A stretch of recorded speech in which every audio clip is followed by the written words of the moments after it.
Si vous avez du mal à faire confiance à Dieu, vous savez peut-être que vous devez prendre l'habitude de faire vraiment confiance à Dieu. Nous allons en parler aujourd'hui dans Jouissez tous les jours de votre vie.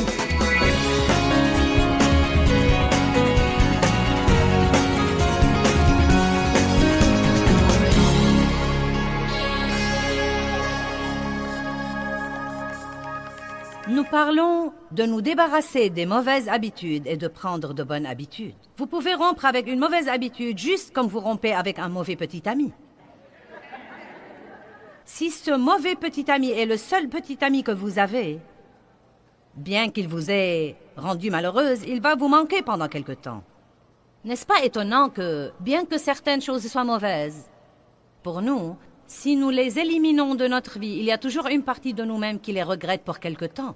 Et c'est la période que nous devons traverser quand nous donnons à Dieu l'occasion d'être Dieu dans nos vies. On dit que c'est à nous de prendre une habitude ou de nous en débarrasser.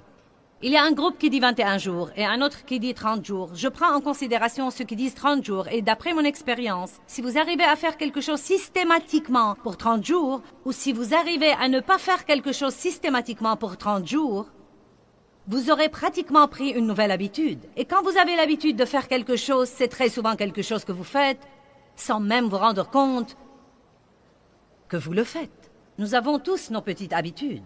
Nous ne sommes pas obligés de nous débarrasser de toutes nos habitudes, mais nous devons certainement nous débarrasser des habitudes destructives et prendre de bonnes habitudes.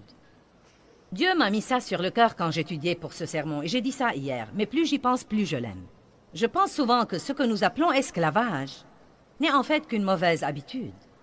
Et je pense que le considérer comme une mauvaise habitude est une façon agréable de le considérer parce que le mot « esclavage », c'est comme « j'ai besoin d'un miracle pour en finir ». Esclavage. Je suis en esclavage. Mais si nous disons « vous savez, j'ai une mauvaise et sale habitude », je l'ai eue depuis très longtemps. Et maintenant, ça fait partie de mon comportement, mais c'est avec l'aide de Dieu, certainement pas tout seul. Car sans lui, nous ne pouvons rien faire.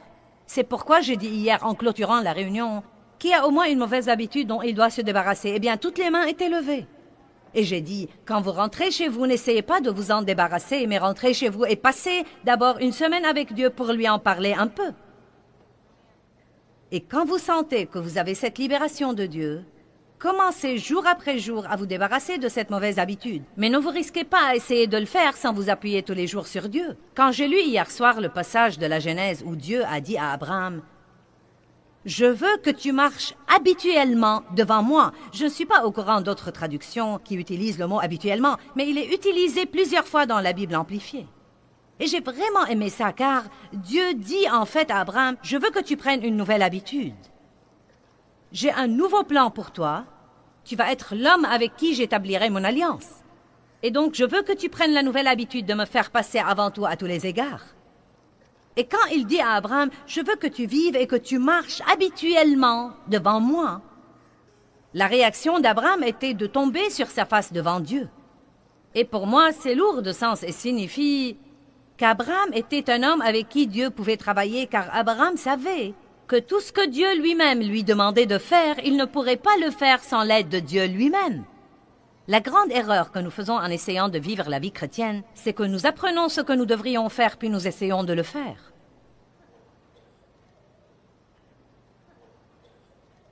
Et en fait, c'est très insultant pour Dieu parce qu'il ne veut pas du tout être tenu à l'écart. Et c'est dommage car nous sommes sincères. Nous pensons que nous faisons ce qu'il faut. Et nous disons à Dieu que nous faisons de gros efforts. Mais Dieu, je fais de mon mieux, je fais tout ce que je sais faire. Et si tu peux me montrer ce que je devrais faire, Dieu, je le ferai.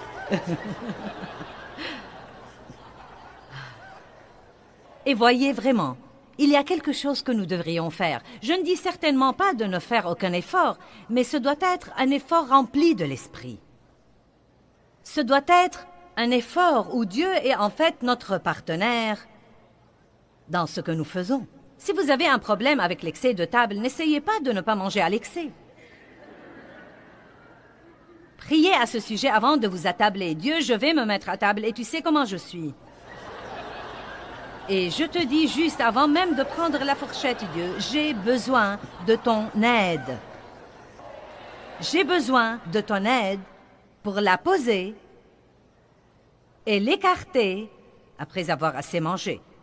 1 Timothée 4:8 nous parle de 2 types différents de formation spirituelle. 2 types de formation, dont l'un est spirituel et l'autre est physique.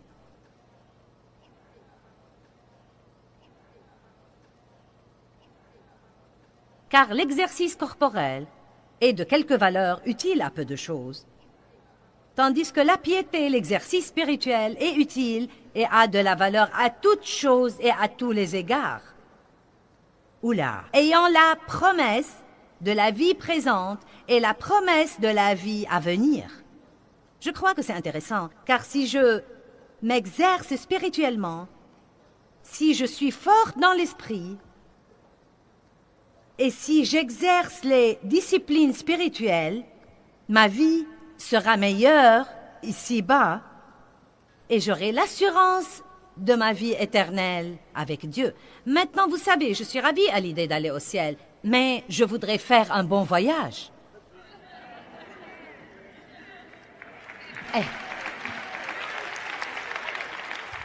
Non, mais je ne voudrais pas juste survivre jusqu'au retour de Jésus. Et je crois que la religion, juste la religion, je pense qu'elle vole souvent le maintenant dans la vie des personnes. Et elle nous donne le bientôt glorieux et notre demeure au ciel et, vous savez, traverser le Jourdain et aller à la gloire. Et vous savez, je crois parfois que nous ne pensons pas assez au ciel. Je pense que nous devrions y penser un peu plus que certains d'entre nous le font, y compris moi. Mais nous avons vraiment une vie à vivre maintenant et c'est celle que nous avons maintenant. Et j'aime beaucoup quand il dit qu'il nous donne l'espérance pour le présent et pour l'avenir. Maintenant, je suis pour le sport et l'exercice corporel, car je ne l'ai pas pratiqué pendant 64 ans de ma vie. Je l'ai commencé depuis 2 ans et 2 mois. Et si vous êtes intelligent, vous en déduirez que j'aurai 66 ans en juin.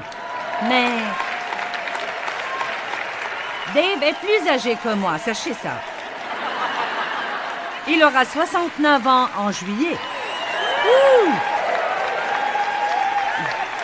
Amen. Maintenant, Dave s'exerce depuis 50 ans. Oula! Et donc, j'ai dû le regarder faire ça pendant 48 ans. Et c'était censé me condamner, mais ça n'a jamais fait son effet. Et finalement, Dieu m'a parlé. Je ne vais pas entrer dans le détail, mais Dieu m'a dit que si je voulais être forte pour le dernier tiers de mon voyage sur Terre, je devrais commencer à faire quelque chose. Maintenant, je me sens mieux. Je me sens bien dans ma peau, j'ai l'esprit vif, et donc je suis complètement pour l'exercice physique. Mais vous savez, il y a un monde plein de gens qui font de l'exercice.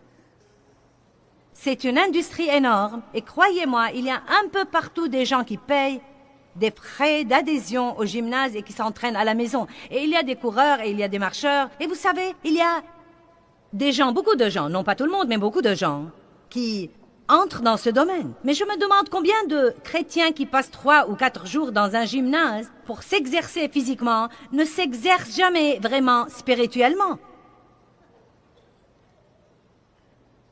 Et donc, à ce qu'il paraît, il y avait beaucoup de gens qui faisaient de l'exercice du temps de Paul. Le sport était une chose très importante à l'époque. Paul dit, car l'exercice corporel est utile à peu de choses, mais la piété est utile à toutes choses. Maintenant, voilà ce que je voudrais vous dire, et je voudrais le dire différemment. Vous pouvez prendre des habitudes spirituelles qui vous changeront absolument la vie, mais vous n'avez pas besoin d'un miracle, pas besoin de l'apparition d'un ange, pas besoin d'une prophétie personnelle. Je n'ai pas besoin de vous arracher à la foule aujourd'hui et de vous dire « Ainsi dit le Seigneur ». Si vous vous levez tôt, tous les matins, et si vous cherchez sa face, dit le Seigneur, vous aurez une bien meilleure vie. Je n'ai pas besoin de faire ça. Peut-être que certains y prêteront attention, mais le point essentiel, c'est que la Bible nous l'a déjà dit. Sortez du lit et ne faites rien avant de passer un moment à parler avec Dieu et à recevoir un petit peu de nourriture pour votre homme spirituel.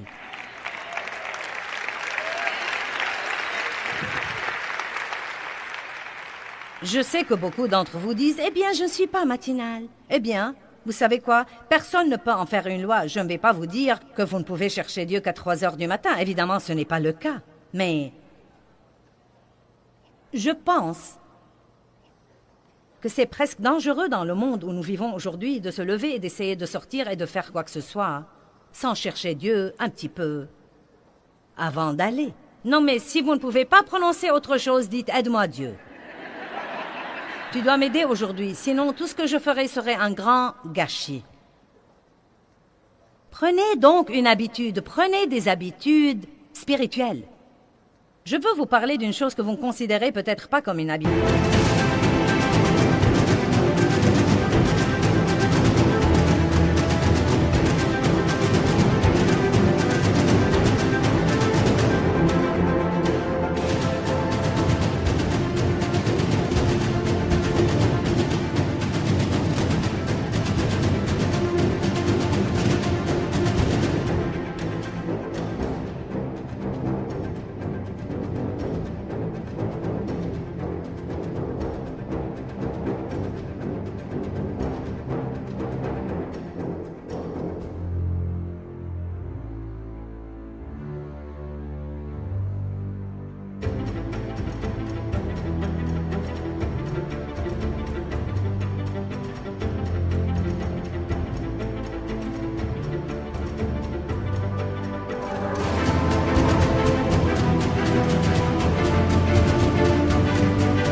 Mais elle pourrait l'être. Je veux vous parler de prendre l'habitude de faire confiance à Dieu. Oh, eh bien, ce n'est pas une habitude. Il faut le don de la foi pour ça. Voyez là aussi, je pense que nous spiritualisons excessivement tant de choses et nous les faisons sembler si inaccessibles. Vous savez quoi? J'avais l'habitude de me fier à moi-même. C'est une habitude que j'avais prise après des années de déception avec les gens et après avoir découvert que je ne pouvais pas leur faire confiance. J'ai commencé à me fier à moi-même. Si tu veux une chose bien faite, fais-la toi-même. Ne demande rien à personne pour qu'on ne te fasse pas du mal. N'ouvre ton cœur à personne pour qu'on ne te fasse pas du mal. Non, mais je me fiais à moi-même. Eh bien, quand j'ai commencé une relation forte et saine avec Dieu, j'ai dû me débarrasser de la mauvaise habitude de me fier à moi-même et j'ai dû prendre la bonne habitude de faire confiance à Dieu en toutes choses. La confiance est la simple foi comme quoi Dieu vous aime, qu'il est bon, qu'il a la puissance de vous aider ou qu'il veut vous aider et qu'il vous aidera. Dès que vous retirez votre confiance de là où elle ne devrait pas être et que vous mettez cette confiance en Dieu, vous aurez une paix que vous ne pourriez avoir nulle part d'autre. Hébreux 4 dit, « Ceux qui ont cru entrent dans le repos de Dieu. » Donc, nous nous faisons appeler croyants, mais j'ai une petite révélation ce matin. Les croyants sont censés croire.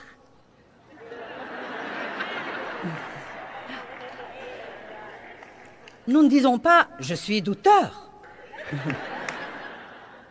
Et pourtant, bien des fois, nous sommes des croyants incroyants. Nous faisons confiance à nos amis, nous faisons confiance au monde, nous faisons confiance à la banque, nous faisons confiance à la bourse, à la sécurité sociale, nous faisons confiance au chômage. Et je ne sais pas si vous l'avez remarqué ou pas, mais nous avons un petit problème dans le monde aujourd'hui. Et je pense que Dieu essaie peut-être de nous parler. Et je pense également qu'il essaie de dire au monde, « Excusez-moi, bonjour, je sais que vous avez essayé de me mettre dans le placard et dans une boîte et de me retirer de vos livres et de me retirer de vos écoles. Je sais que vous essayez de me cacher, mais je ne vais pas m'en aller. Et voilà mon message à vous. Vous feriez mieux de vous réveiller et de vous rendre compte que sans moi, vous ne pouvez rien faire.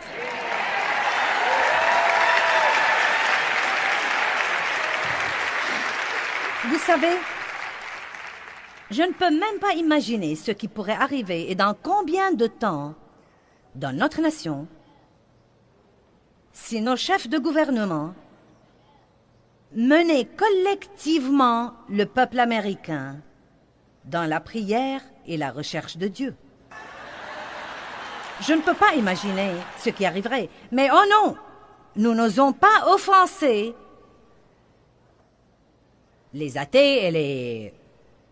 Vous savez, si vous ne voulez pas croire en Dieu, c'est votre affaire, mais n'essayez surtout pas de me l'enlever de ma vie.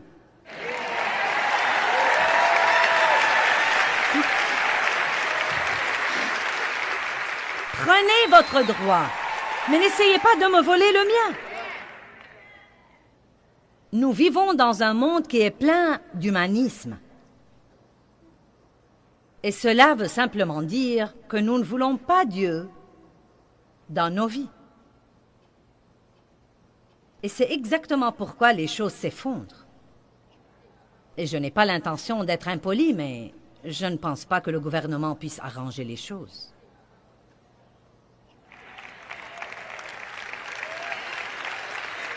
Non, mais je ne le pense vraiment pas. Et peut-être que certains d'entre vous disent, eh bien, je ne sais pas. Peut-être qu'ils trouveront quelque chose pour améliorer les choses pour quelque temps, mais vous savez, quand les choses sont complètement pourries... Ce qui arrive maintenant, c'est que nous voyons le résultat de ce que... Comme par exemple, vous savez, si je m'inquiète tout le temps et je suis très stressée tout le temps et je suis pleine d'amertume et de ressentiment, ceci peut rester en moi pour une période de temps et je peux le cacher. Mais peu de temps après, ça va se manifester par la maladie et la douleur dans mon corps.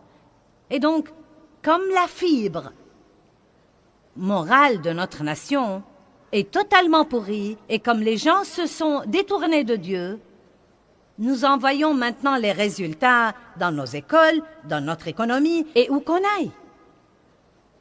Et dans une certaine mesure, nous vivons dans le pire des temps, mais aussi dans le meilleur des temps.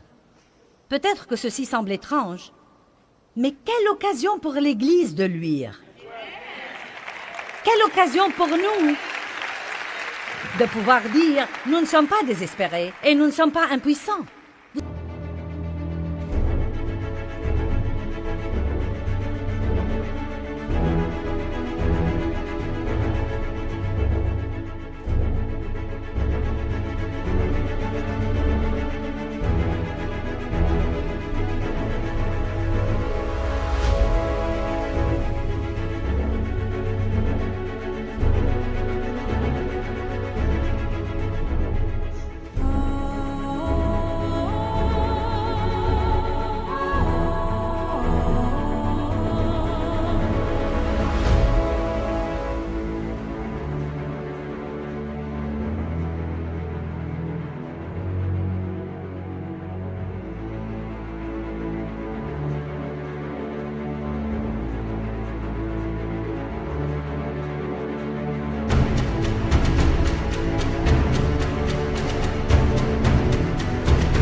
Vous savez, le peuple de Dieu a fait tant de choses d'ignorants. Ils venaient à Dieu quand ils avaient des ennuis et il répandait sur eux sa miséricorde et il était bon à leur égard. Et dès que les choses allaient mieux, ils se détournaient de Dieu et les choses allaient mal et ils revenaient et ils cherchaient Dieu de nouveau. Et ils faisaient ça un an après l'autre, une génération après l'autre génération. Et c'est vraiment quelle image de la miséricorde de Dieu. Tout ce qu'il veut de nous, c'est que nous le voulions vraiment. Tout ce qu'il veut de nous, c'est que nous nous fions à lui et que nous mettions notre confiance en lui. Tout ce qu'il veut, c'est que nous le fassions passer avant tout sur tous les plans de notre vie. La loi de la priorité dit que ce que nous donnons d'abord à Dieu, non seulement il bénit cette partie, mais encore il multiplie tout son reste. Et donc, si vous donnez ce petit moment le matin à Dieu, vous n'allez pas perdre ce temps. Vous pensez que vous n'avez pas le temps de passer un moment avec Dieu, mais si vous ne le passez pas avec Dieu, le diable vous le volera. Vous m'avez entendu? Si vous ne passez pas un temps avec Dieu, le diable vous le volera. Mais si vous le passez avec Dieu, il peut vous donner une idée qui pourrait vous épargner 2 heures juste comme ça. Vous dites, eh bien oui, mais c'est toujours très dur. Vous savez quoi, c'est une habitude. Aussi simple que ça. C'est une habitude. Rester au lit est une habitude. Sortir du lit est une habitude. Aller au lit le soir à une heure convenable pour pouvoir se lever le matin est une habitude. Je sais que je me mêle de trucs dont vous préférez que je ne me mêle pas. Eh bien, c'est ma réunion et je vais faire ce que je veux. Allez, je me sens comme une maman ce matin. Je vais vous dire... Allez au lit, levez-vous, nettoyez votre chambre, brossez-vous les dents.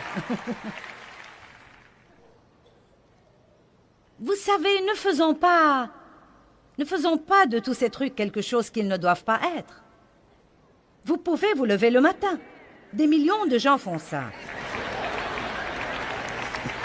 Vous n'allez pas mourir si vous sortez du lit une demi-heure plus tôt et si vous allez à un coin tranquille pour passer un moment avec Dieu. Je ne sais que faire quand j'essaye de passer un moment avec Dieu. Eh bien, allez-y donc et dites-lui, Dieu, je ne sais que faire, mais me voilà. Non, mais laissez-moi vous dire une chose, vous aurez des points pour vous être montré. Non, mais vraiment. Vous aurez des points simplement pour être venu. Nous nous inquiétons trop de ce que nous sommes censés faire. Eh bien, j'essaye de lire la Bible, mais je ne la comprends pas. Je me suis levée, mais je me suis rendormie. Bien. Je sais ce que c'est, vous savez. J'ai de ces moments où je m'endors devant le Seigneur.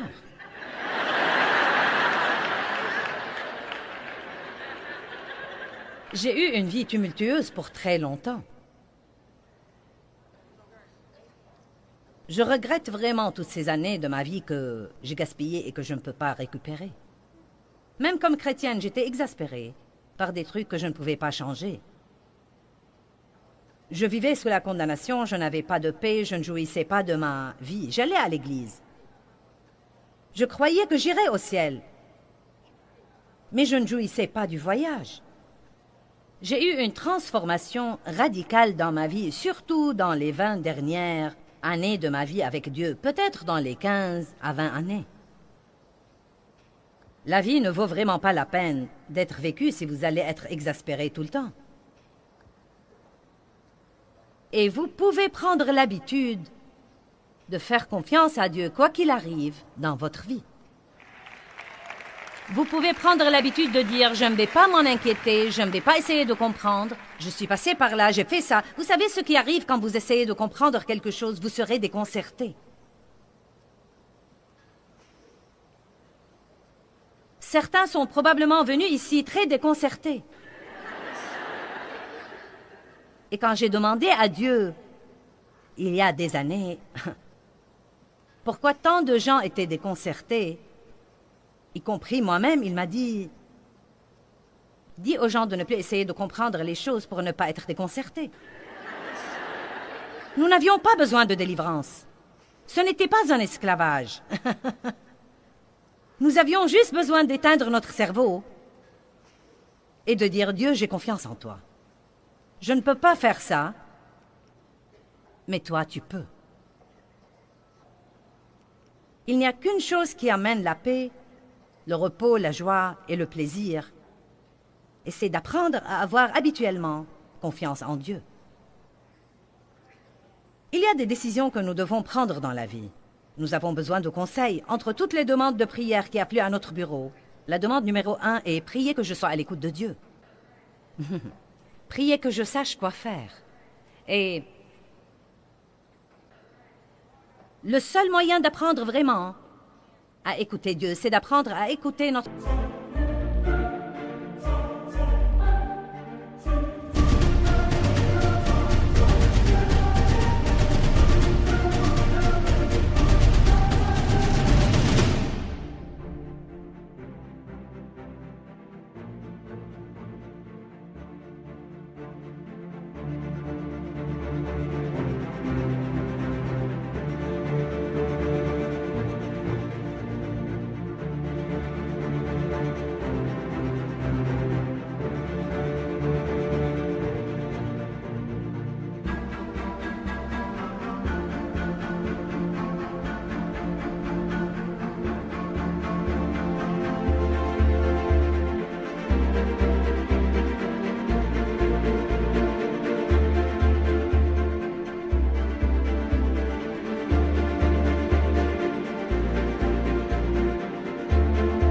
notre cœur où demeure Dieu, plutôt que de vivre sans réfléchir selon nos émotions ou notre volonté. Si vous voulez écouter Dieu en sécurité, il est impératif que vous connaissiez la parole. Je sais que nous disons toujours, vous devez connaître la parole, la connaître et la connaître. Écoutez-moi bien. Vous devez connaître la parole. Et je suis convaincue plus que jamais, et je me suis rendu compte vers la fin de l'année passée, de ce qui ne va pas chez les gens. Et Dieu m'a dit, il n'étudie pas. Beaucoup de gens vont à l'église. Peut-être que vous étudiez, mais je ne m'adresse pas uniquement à vous, je m'adresse aux gens dans le monde entier.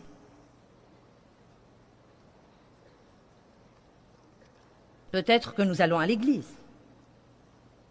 Peut-être. Tout le monde ne fait pas ça. Mais disons que vous allez à l'église et prenons la chose à un autre niveau. Disons que non seulement vous allez à l'église, mais en plus vous me regardez tous les jours à la télé. Et disons également qu'en plus de cela, vous lisez un chapitre de la Bible juste par devoir.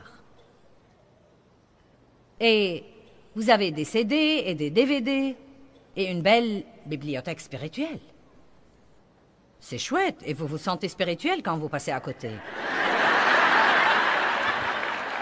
Je ne peux pas vous dire combien de gens me disent « J'ai tous vos trucs !» J'ai tous vos livres, et j'ai tous vos CD et DVD. J'ai tout. Et parfois, je dois vraiment penser, je suis contente que vous les ayez, mais qu'en faites-vous? Ils ne vous servent à rien en reposant chez vous. Vous devez étudier, je suis contente que vous m'écoutiez, mais vous devez étudier. Vous devez prendre des notes, et puis vous devez vous réunir avec Dieu. Je peux vous enseigner, mais seul le Saint-Esprit peut le mettre en vous, et le mettre en place et le faire marcher. Il ne vous laissera pas apprendre juste de votre pasteur, ou juste de votre enseignant de la Bible, ou juste de votre pasteur à la télé. Vous devez aller à Dieu. Lui seul peut vous le faire comprendre. Lui seul peut prendre cette information et en faire une révélation dans votre vie. C'est très dangereux d'essayer d'écouter Dieu si vous ne connaissez pas la parole.